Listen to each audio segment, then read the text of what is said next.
Are you tired of playing small and ready to step confidently into your greatness and share your unique brilliance with the world? Well, you're in the right place. I'm your host, Sabine Gideon, and I've dedicated nearly 2 decades to empowering individuals and leaders as they confidently navigate the twists and turns of life and career transitions. If you're seeking direction, connection, or just a little push to play bigger, consider this podcast your VIP pass to a community that genuinely understands your journey. Join me every week for candid conversations and practical guidance designed to help you navigate the challenges of life and business, foster a growth mindset, and cultivate meaningful connections.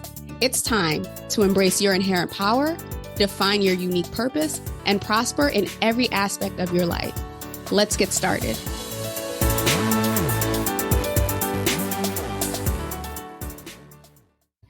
Hello and welcome to another installment of the Power of Money series. I'm your host, Sabine Gideon, and this week I am excited to bring on a CFP financial expert who is going to give us the lowdown on how to really break free from the limitations, both from a mental perspective as well as a tactical and practical perspective. So real quick, I'll introduce you real quick. So you are a certified financial planner, author, and entrepreneur. And in over a decade as a financial planner, Nicky has helped thousands of clients and students use their money to live and achieve their ideal lives.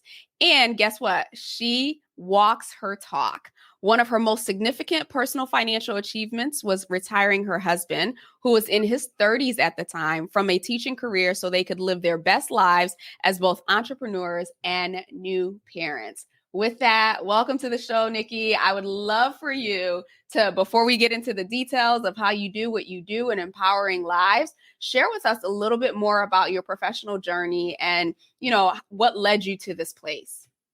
Yeah. So I never thought I was going to be an entrepreneur. I'm from like a really traditional background. Everyone in my family is doctor, lawyer, engineer, that kind of thing. When I was in college, my dad suddenly passed away and it had me kind of flipped upside down, and I started thinking like, oh my God, like instead of thinking from the perspective of like, what should my career be? How am I going to make lots of money or whatever? It was more like, how do I make it to the soccer games? How do I make it to the track meets? Like life is too short. Like how do I make more money sooner and have more freedom and all of that? And so that kind of led me to entrepreneurship. And, I didn't have any like big ideas for a business, but one of the things that I learned in the passing of my dad is that my parents, even though they were really high earners, they didn't really have all of their financial stuff together. So I started working with people like my parents to help them get more out of their money. So I built a financial planning practice, been doing that for over a decade. It's coming up, I think this was 12 years in March. And that has kind of shifted into consulting and coaching and really helping other small businesses, other service-based small businesses to take home more money from their businesses, because it's important to like help people do smart things with their money, right? To know like the right planning strategies, but you need money to be able to invest, to be able to grow. And I feel like entrepreneurs are underserved because nobody really knows how to help them. And I understood that firsthand because I am one. And so kind of trying to figure it out for myself has led me to this place where I'm still working with clients one-on-one, doing like the more traditional financial planning, but I'm digging deeper to really help other entrepreneurs like me to take home more money from their businesses too, because that's really become a passion of mine. Yeah. So did you have a stint in corporate or traditional work environment at all? I worked for a corporate bank for like a year. I'd worked in retail when I was to put myself through college and stuff. I was working corporate like my last year of college. I worked for a corporate bank, like entry level role, and they offered me a full-time position at the end of it. And I was like, no, I can't do it. I can't, because honestly, like in that job, everyone was like, oh my God, this is so great. This is so great. We were like sitting at a computer, just like, typing stuff into a spreadsheet was basically my job. And I would sit next to like my VP over there, my AVP, and they'd be talking about like how annoyed they are that they can't make it to like the daughter's ballet recital because there's some deadline to meet, or like the exact same stuff that I was like, I wish that my parents could have figured out how to get more lifestyle out of their money so that they weren't always under the gun for like the next promotion, the next raise, the next overtime, the next business trip, the next whatever. Like my dad died in his 40s. So being next to people who were like his age and who were in that role, I'm like, there's no way I can stay here. Yeah, yeah. Well, my sincere condolences on the loss of your dad, and at the same time, I love that you use that as fuel to not only support you and your mother, but also now it's still fueling you all this time later to help support others. So that is awesome. Something that you mentioned, before that, you're in your household, you were high, like your family were high earners, but yet it didn't necessarily feel like that, or that wasn't the experience.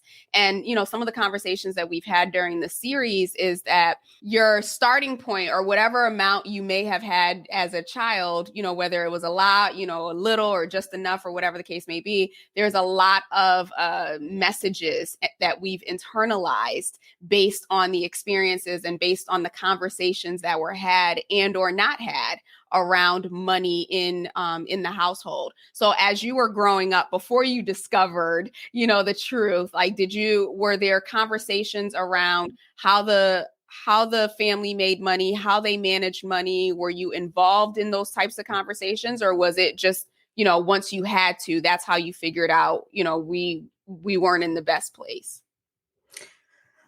So here's the confusing part is that my parents probably were better off than most people. Do you know what I mean? Like they weren't like maxed out on credit cards, like in debt with no money in the bank and all of that. Like they were savers. Like my parents were putting away money for retirement. They were doing some of the right things. Like my dad died, he had life insurance. That was good. That really helped our family. Like they did some of the right things. But the problem is that when you are a smart and successful person, like my dad was a chemical engineer. He's the oldest in his family. Like there's a lot of like cultural stuff, but like he's the guy that everyone went to for advice for everything. So like if people would ask him like, about what stock to invest in. Like he doesn't know what stock to invest in, but like he's just the guy that you think has all the answers about money and business and whatever. And I think that when you're professionally successful and achieve like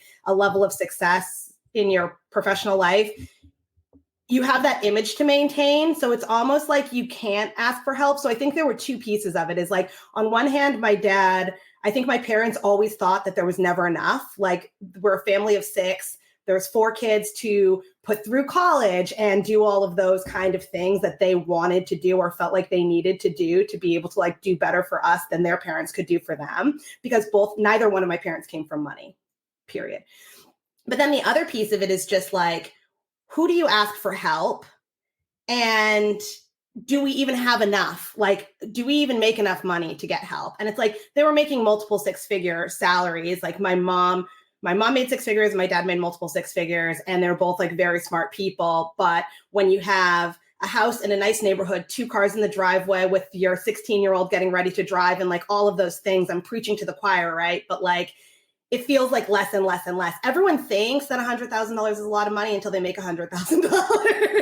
And it's like, you can say that about anything, like, but that's really what it was. So I think that like, yeah, my parents did some of the right things, but you can have money in your bank account and you can have some investments and still not be maximizing what you could have. So it's like, yeah, it's great if you have $10,000 in your bank account, but what if that could have been $50,000 if you just knew a few of the right strategies without having to work harder or make more? What if you could just have more on the same? Like, doesn't everybody just want more if you can have it with less? So that's the whole thing. And I think that that's also a trap that a lot of people fall into.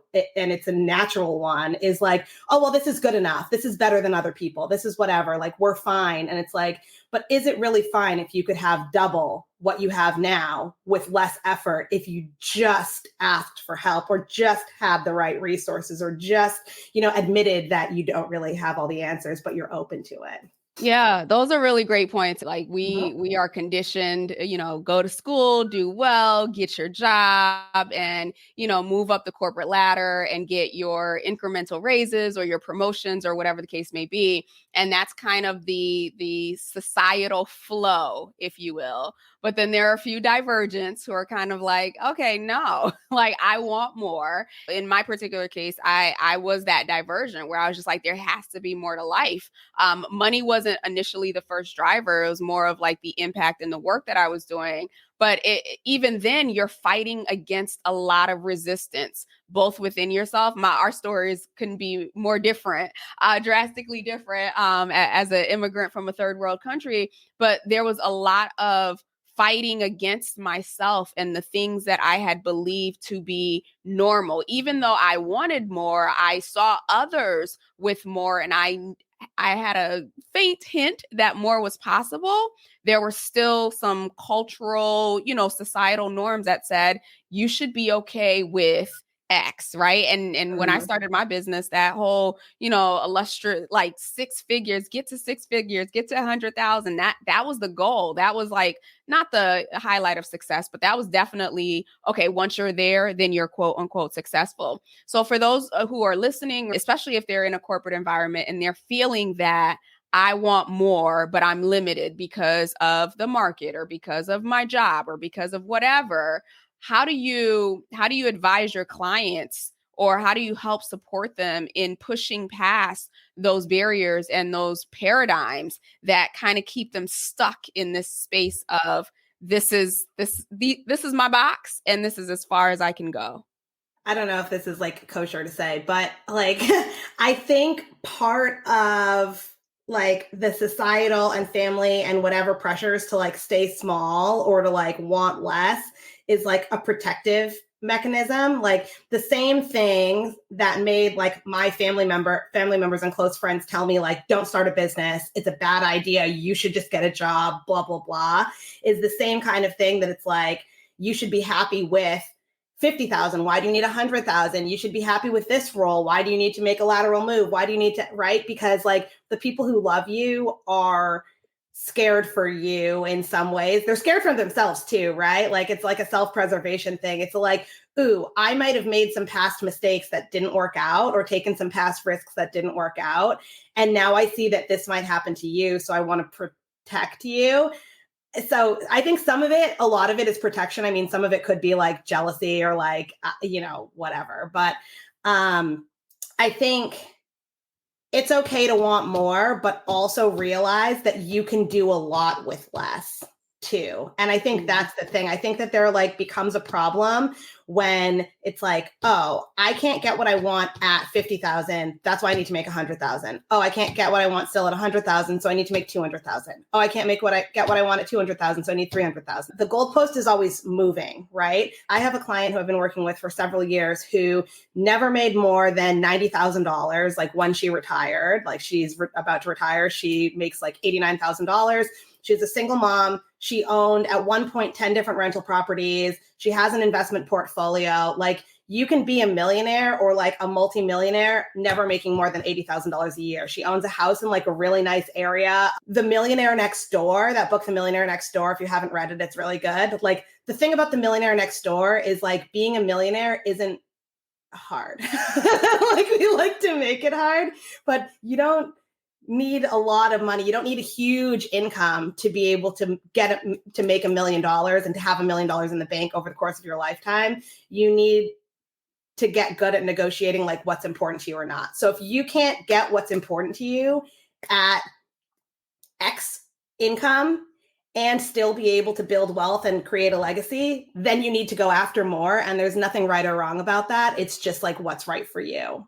That's really great. And you make a key point, right? Because depending on your background or the messages or, whatever education you have around finances, the narrative really is if you want more, you have to work harder. And we know that working hard only gets you more hard work. It doesn't necessarily get you what it is that you need. So in the context of, supporting women, both entrepreneurs and especially entrepreneurs and those who are in corporate, that mindset is, okay, if I have to, if I want to get to 100,000 or whatever that number is, then I have to work a whole bunch of hours and, completely burn myself out and buy into the hustle culture and, burnout culture and everything else. So how do you help support, or what advice do you have for those who are at that place where, they've been operating on that same paradigm that hard work is the only way to get ahead, or hard work is the only way to, make the money that I want, or have the things that I want, or make the impact that I want? What advice would you give to those who are stuck in that loop to say, you know what, there are other ways, or there's other opportunities, or here's a strategy on how to move yourself away from that hard work paradigm? Yeah, this is funny because me and my husband were talking exactly about this when we were having coffee this morning, and you and I didn't talk about it. But it's funny because people are like anti-hustle culture, and it's almost like there's this undercurrent of like, if it's not easy, I don't want it or something in business.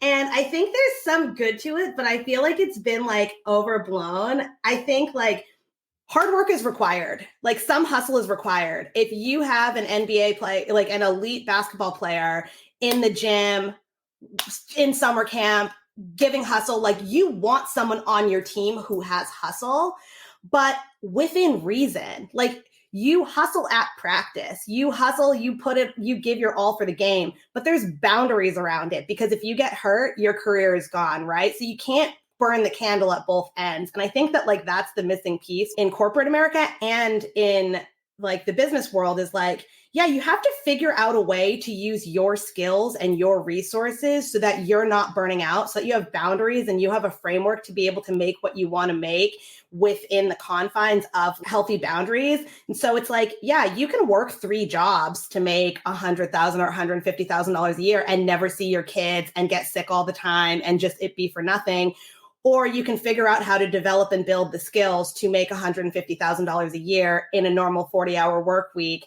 And if you can't manage to do that, like, let's just back up from the top line. I hate talking about like the 100 or 150,000. It's like, what do you want to take home? What do you want to buy? How do you want to spend your time? Like, let's reverse engineer for the outcomes that you want. And then even figure out if you needed to hit that revenue number, like even figure out what do you really need? It's like, if you want to be a millionaire, invest $5,000 a year or $6,000 a year every single year in a diversified portfolio over the course of 30 years. You will by accident be a millionaire. Like if you're making 50,000, you can strategically, it will be hard. You can figure out how to invest $5,000 a year. If you're making 80,000, you can figure it out. If you're making 100,000, you can figure it out. You don't need to make 6 or multiple 6 figures to be a millionaire. 30 years is a long time, but it's also not a long time, right? Like it's achievable, it's doable. If you can do more, you can get there faster. And so it's like, is $1 million your goal? Is more time with your kids the goal? Is a nicer house the goal? Like you can reverse engineer a lot of things, but you need to be doing the right kind of work, the right way, the smart way.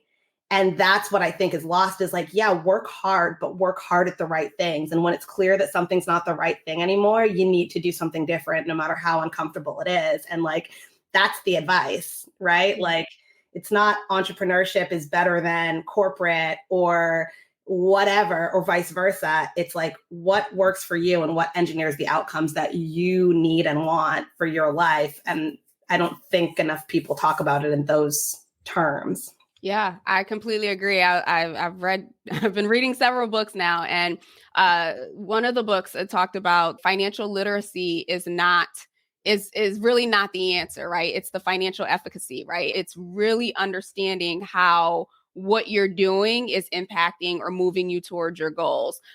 Something that you said sparked a question, and this again goes to all of my research and reading that I've been doing.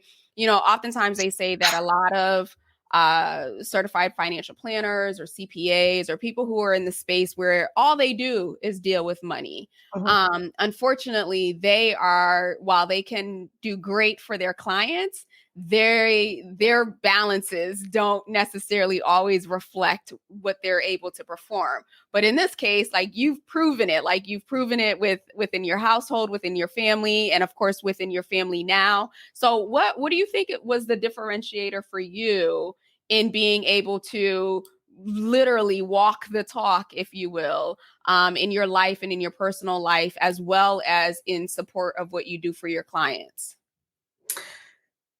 Yeah, I mean, it's funny because it's like the cobbler's kids have no shoes, right? It's the whole yeah, sure. I mean, a lot of people will say oh, most financial advisors are broke, like a lot of the TikTok bros and stuff. And yeah, that's probably true. There are a lot of people who are broke. That's true. But if I had stayed in corporate, I would have figured out how to build my net worth, right? We didn't talk about, I think you touched on this a little bit. I didn't answer this. We didn't talk about money at home, right? I knew that it's smart to save, but my parents didn't teach me about investing. My parents didn't talk to me about stocks or retirement accounts or whatever like that. But I'm an overachiever. I'm a type A overachiever type person. So if I got a job and they had a 401k, I'm going to sign up for the 401k and try to get the full match, or try to max out the 401k, or right? Because that's the smart thing to do. So maybe I wouldn't have known all the strategies that I know now, and I wouldn't have been able to optimize in the same way. But actually, I think that if I had a corporate job, I would probably have a higher net worth than what I have right now, because it would have been easier. Not easier in practice, but easier, I guess, mentally to be oh, I can count on this paycheck, and I could have started doing it earlier. I would have started doing it earlier. I did start doing it earlier, but then long story. But I mean, at one point in my journey, I cashed out a 401k. I've made financial mistakes too, right? We all do. Mm-hmm. But I think if you're going to do it, you're going to do it. And I think what you said about financial literacy is so true. It's in some ways, it doesn't matter what you know, it matters what you do. And we're in an environment right now where you don't need a stockbroker to buy you a stock or to help you open a portfolio or invest, right? There are these things called robo-advisors. There's Robinhood, there's Betterment. There are these apps that you can literally just I'm going to do $100 a week, done. And you're in a diversified portfolio.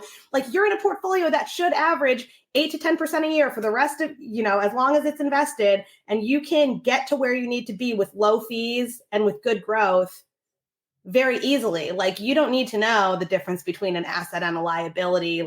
You should, but for the sake of actually building wealth, no, you don't need. So people put so much emphasis on financial literacy, and financial literacy is important, but at a baseline, be spending less than what you're bringing in, right? And having an emergency fund so that you're able to invest without needing to cash out the money at any given time, without your investment account being your piggy bank, is the first step. And then once you're in the habit of actually investing, then you can get advice. But I mean, I don't think that an advisor that doesn't have a high net worth or that isn't walking their talk, necessarily can't help you, because they can still know the answers, but it's not useful unless they implement, just like it's not useful unless you implement. And a lot of their clients probably aren't implementing too, to be honest. But yeah, I don't know. Right. So I was one of the books that I was reading is by Barbara Stanny, and I think it's Barbara Houston now. She breaks down her wealth strategy or her wealth formula of spend less than you earn, right? So that whole mindset of put 10% away or put a percentage away, once you get the money, save more or save wisely, save, invest wisely, and then give generously. And so, as we think about wealth strategies, and everybody has their little formula of what they do, what are you seeing? And specifically for women, right? You're saying, what's a strategy that I've seen women use successfully, or where do I think that they're? Both. It's a two-part. Yeah. Okay. All right. So, I mean, I think that the biggest, women are so used to like, I know men do too, but like women definitely like wear a million hats, like in their personal life, at home, and in business.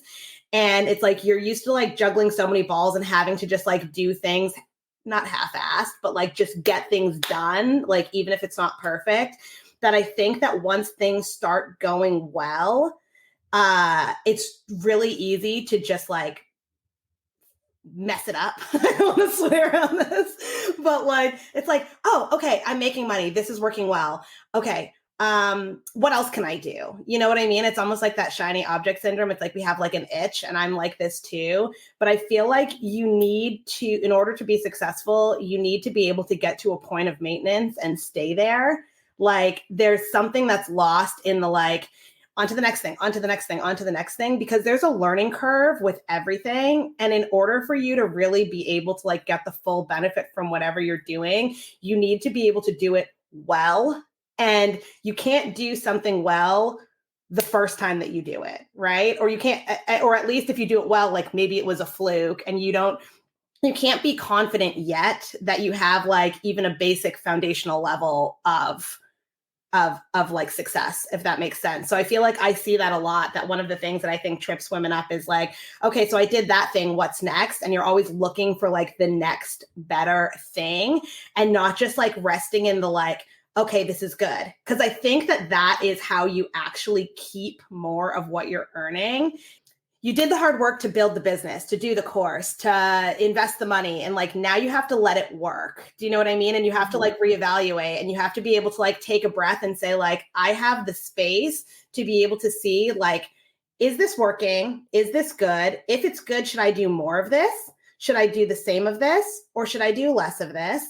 And is this moving me towards what I need to, where I need it to go? And I feel like you can't get into that space of like, evaluation if you're always learning and on to the next thing. So like, yeah, sure, always be learning. But I think that that's a trap. If you're always like, oh, great, now my salon is full, but you're like, now I need to grow. Like now I need to get a bigger salon. Then it's like, you're always in this place of like being behind the eight ball. So I think that that can be really damaging and detract from what you keep. Something that I think that women do really, really well is women know how to make money. Like, that I know to be true. And it's like, they might not always have the confidence that they know how to make money, which is a weird thing. Like I have a client who has been making, you know, anywhere from $100,000 to $200,000 a year in her business, like every single year, pretty consistently through maternity leave, through all these different things, like over the last like 8 years.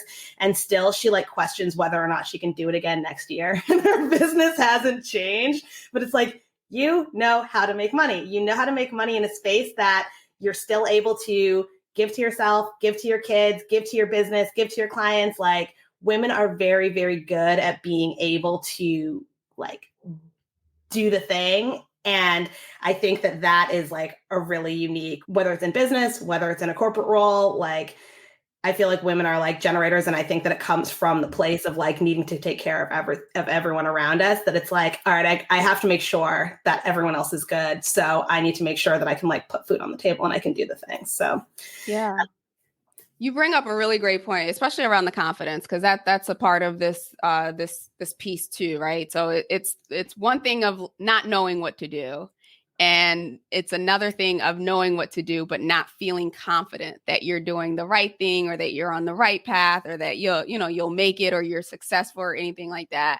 I feel like that is that in and of itself is a huge barrier for us to get to the place where we're like, oh, okay, I've done this, I'm going to triple it. Literally, I found myself having a conversation with myself not too long ago. I set a goal, right? I set a monthly goal of what I wanted to make.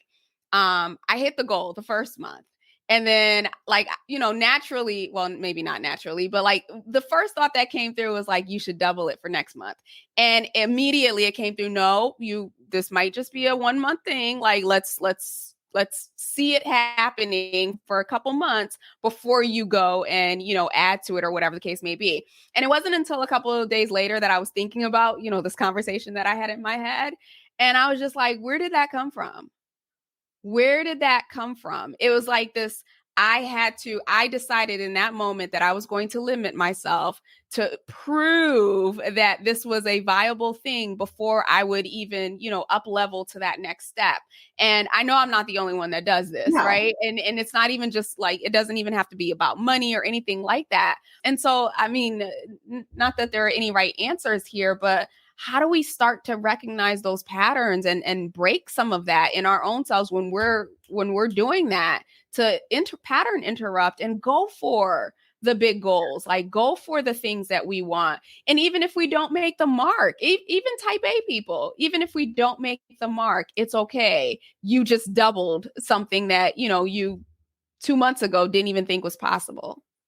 Yeah, I think that we're like really hard on ourselves, and it's that like fear of failure stuff. But like sometimes the fear of failure, I mean, this is like every financial advisor has to do this or whatever. But like the whole like goal thing, I know that goals are like so overstated. It's like, what are your goals? But like the reason why goal planning or like identification of goals is like so important when it comes to like your financial goals specifically is that obviously, like there are different types of financial and investment tools and accounts that can get you to your goal faster if you use that. So if you're crystal clear that like, no matter what, I'm going to pay for my kids' college in full, they're probably going to go to a private school and I'm going to need $300,000 for it. The best place for that $300,000 from a strictly financial perspective is a 529 plan, because you're going to get tax-free growth that you can use tax-free for college. Does that mean that everyone should always do a 529 plan?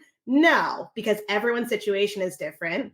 But in general, the more clear you are on exactly when you need the money, for what, and in what way, like, is it in an income stream? Is it in a lump sum? Like, how do I need this?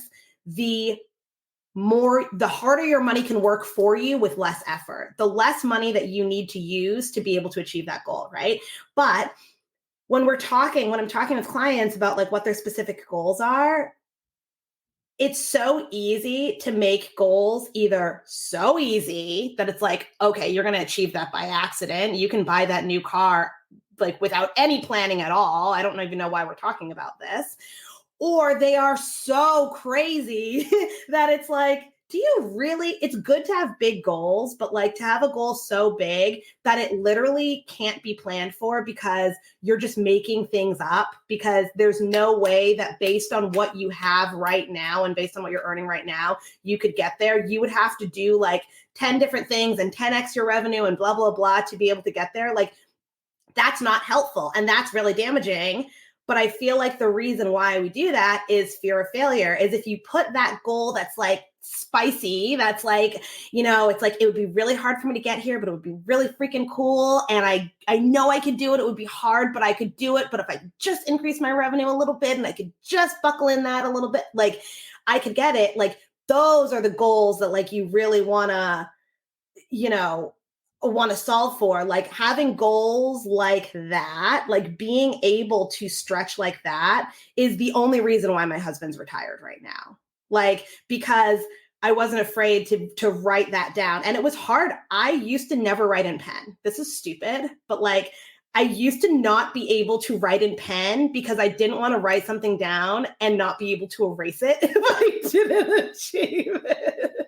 And it's like, you have to write in, like, it's okay if you don't achieve the goal on time or at all. Like sometimes you change your mind and you don't even want that thing anymore. But you have to like, goal setting is such an important part. I think the most valuable financial literacy that somebody can get today is financial literacy that helps them more efficiently work with other people to achieve their goals. So it's like, I don't think you should learn how to file your own taxes, but I think you need to learn enough about how taxes work to be able to ask your accountant the right questions and to be able to know what to share with them to get maximum value. I don't want you to learn how to create your own financial plan and do your own projections and whatever. It's a waste of your time, and figure out how to build a diversified portfolio or whatever. But to understand enough about the mechanics of investing and about the different opportunities so that you can better work with a financial planner and know whether or not a person is able. We know delegation is so important in life and in business, and you can't properly delegate if you don't know the scope of the project. And part of the scope of the project is having good goals, not just the smart goals, but having goals that are stretchy, but not crazy and not too easy. And then the other piece of it is like knowing enough to be able to efficiently work with the people that you're working with.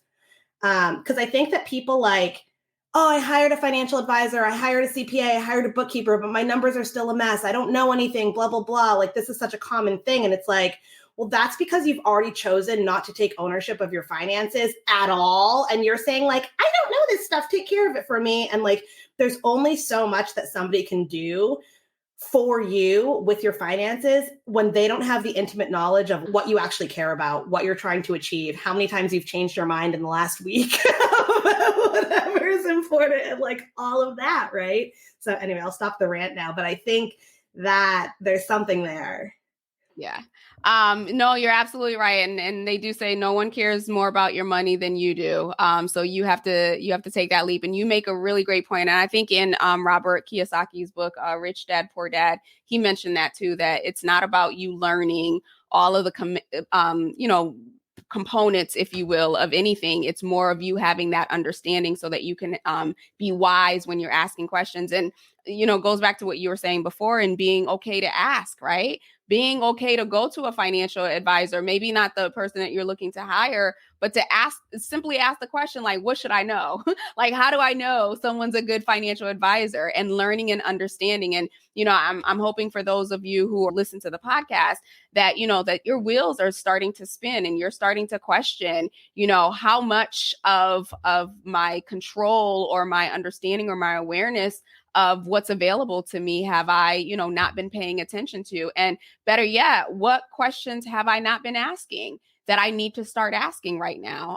And am I, working hard to get to these goals when there are people out there who have done the hard work and they've learned the stuff who can help support me? So 2 questions for you. And then I definitely want you to share, how people can connect with you. What are some of the fundamental questions that, someone listening can, if they're thinking like, wow, maybe now is the time for a financial advisor, or I've had a financial advisor for a while and I don't really know that it's working. What are some questions that they need to start thinking about, that they need to start asking themselves first and foremost, and then bring to a financial advisor, whoever, to really understand whether or not that person is the right fit to support them? Ooh, I think the question that you need to ask yourself is, what are you actually looking for from this person? Like, I think a lot of people are walking around thinking that they have financial advisors or need a financial advisor to help them invest, or like to be able to beat the market or like grow their investments so that they're always like making a return or a huge return or something like that. Like, if that's what you're looking for, you're going to be disappointed. The market goes up and down. Over time, it goes up. That's what it is. The value that a financial advisor brings is helps you understand what the right accounts are to invest in so that you are investing as tax efficiently as possible to be able to like grow your money in the right ways to keep more of it. Not all financial advisors, but financial advisors who are doing like more advanced planning will help you with like understanding how to properly leverage debt and like a debt pay down strategy. They can help look at your cash flow. They can like make sure that that you understand what's going on with like your estate plan in terms of like who your beneficiaries are and things like that. They can help you with your insurance planning. They should be able to review like your tax return and help you like proactively like ask your accountant questions that you're taking advantage. Like, really the bottom line is like, if you have goals that you want help reverse engineering to figure out exactly how much do I have to put aside to be able to get here, like that's what you should be using them for. And for them to help you pivot as things change, right? Because like your goals change all the time, or they should, right? Maybe they don't. Maybe I shouldn't say that they should. But if you're an entrepreneur, your goals are likely changing constantly, right? Because life is changing constantly. So if you're looking for a partner in that, then like the questions that you're asking them are related to that. Are like, okay, here are my goals. Have you helped somebody with this before? Do you work with people like me? I'm needing somebody to help me with my business cash flow. Do you help entrepreneurs with that? Do you know somebody who does? Here's how we're working right now. Like, I've been your client. Here's how we're working right now. Is this how you work with all your clients? If not, like, why are you working with me differently? Oh, it's because I'm paying you for something else, or I told you I wanted something else, but I didn't really understand what was available. Like, people are people, right? And we're all in business. We're all just trying to like deliver what we're trying to deliver and make our clients happy. So like asking questions and like not being afraid to feel stupid is really, really important. I've asked my accountant the same question like 4 different times and still didn't get the answer that like I felt like I should have gotten, or like I felt like I kept like, it wasn't resonating with like my understanding. Like it didn't make sense to me. And I'd heard other things that seemed to conflict with it. So I asked it again, right? And it's like, you don't want to feel stupid, but also like I'm asking because I'm paying you to help me. And maybe I'm asking it the wrong way, or maybe I'm understanding it the wrong way, but I need to understand because like my money is on the line. So ask questions, you know? Yeah, I love that. And I'm just curious, when clients or prospects come to you, how do you know, or how are you able to intuitively decipher like whether or not they're savvy and they got their stuff together and they're ready to work with you versus where they're kind of, lost in the wind, so to speak?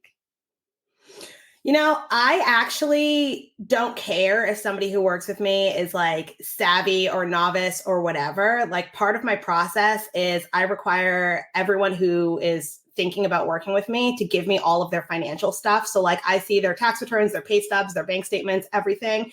And before I even offer for them to hire me.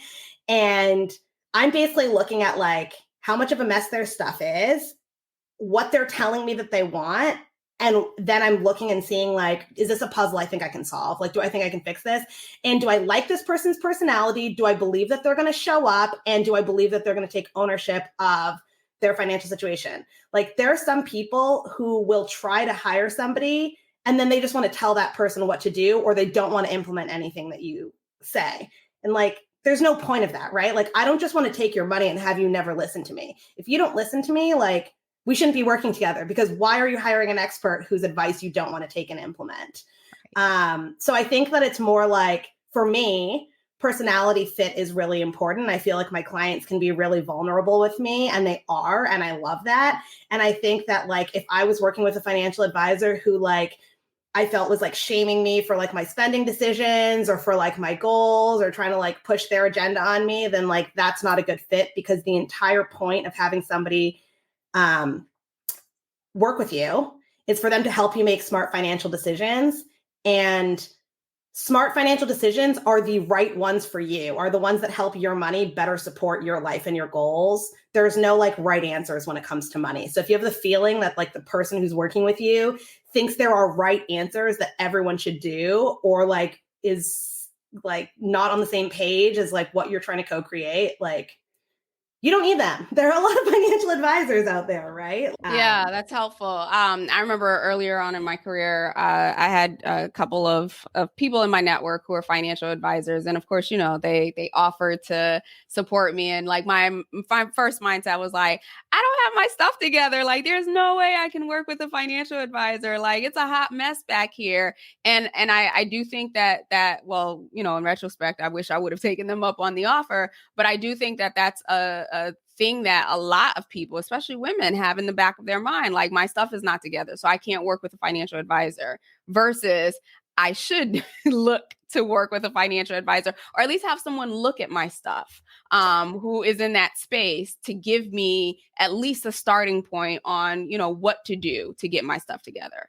Yeah, I think that it's funny because like the more of a mess you are, the more it makes sense to work with somebody, because like mess is a different thing. If you don't have any, like if you don't have a stable income, or you just started a business, you're really not making any money, and you're just like you're in the red, you're in a point where like you're investing, like you're taking on debt to like start something, you're probably too premature to work with somebody, right? Like you need some kind of predictable income to be able to work with somebody, period. And I think that a lot of people are like, oh, I'll work with you, I'll work with you, I'll work with you. And like, no.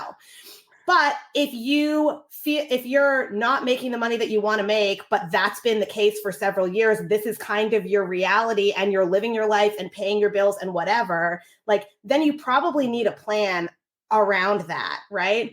So I think the bigger a mess you are, get somebody on your team right away because you're paying that person no matter what. Don't you want to pay them to like help you get out of the hole? Like, why do you want to spend time Googling, figuring it out yourself, making mistakes to get in a position where you think that you're doing well so that you can then bring it to somebody who's just going to tell you like, right? Like people who think that they have their stuff together, often I'll look at their situation and I'm like, actually, like you should have done this, not this, this, not this. It doesn't really matter. But like, there's only so much that you can undo.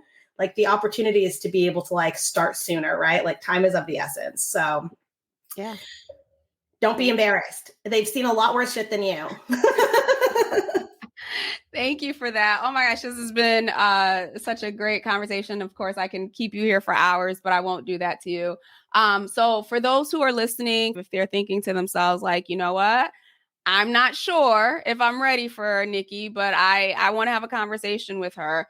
How do they get in touch with you? What do you have going on right now to help support entrepreneurs and others who might be looking for some support? I don't take on many one-on-one clients, so I can't promise that if you want me to be your financial planner, that I'll work with you. But if you're an entrepreneur and you want help taking home more money from your business, that's my focus right now, is that group coaching program. So yeah, and I missed it on my end. Can you repeat the name of the program again? Yeah, it's called Profit to Wealth. Okay. That is awesome. We will include the links to your website and of course all your social handles. Just 3 core questions, blitz session here. Yeah. Knowing what you know now, right? Both personally and professionally, if you could go back to a younger version of yourself and give her some advice that you think would be a game changer for her, what might that be? One of my coaches, maybe like 7 years ago, said to me, your confidence makes me question your competence. And that struck me because at that point, I literally worked with over 500 clients. And I was like, oh shit, like how much have I been getting in my own way by doing the like, I don't know, whatever, like by like being sort of self-deprecating, feeling like that was like a deferential thing. And once he said that, I was like, whoa, I didn't even realize I was doing that. And I wish somebody told me that like in 2011.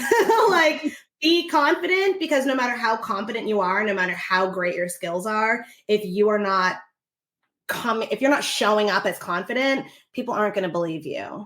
Some people might, but in general, you know what I mean? It's holding you back. So yeah, I love that. And as you look ahead, right, and we think about this from the perspective of legacy, years, decades down the road, where you're looking at your life, you're looking at the impact that you made. What do you want that narrative to be? It's not exactly like this, but like I would love to help thousands of women retire their husbands. And I know that that's not everybody's goal, so it needs to be something else, but like that level of financial freedom, like that level of like my life is mine, like that is what's behind me. Really, that was why I built Profit to Wealth. Like that's the point of bringing home more money from your business, to be able to have more to spend, more to save, and more to invest. But it's for that. It's for like the family time. I love that. And then lastly, are there any books that stand out, or maybe a book that is your go-to? And it can not necessarily be around finances, but something that you have found to be pivotal in your own development, both personally or professionally? Yes. This is not a financial book, but if you haven't read Think Like an Artist, it's by Will Gompertz or something. Think Like an Artist.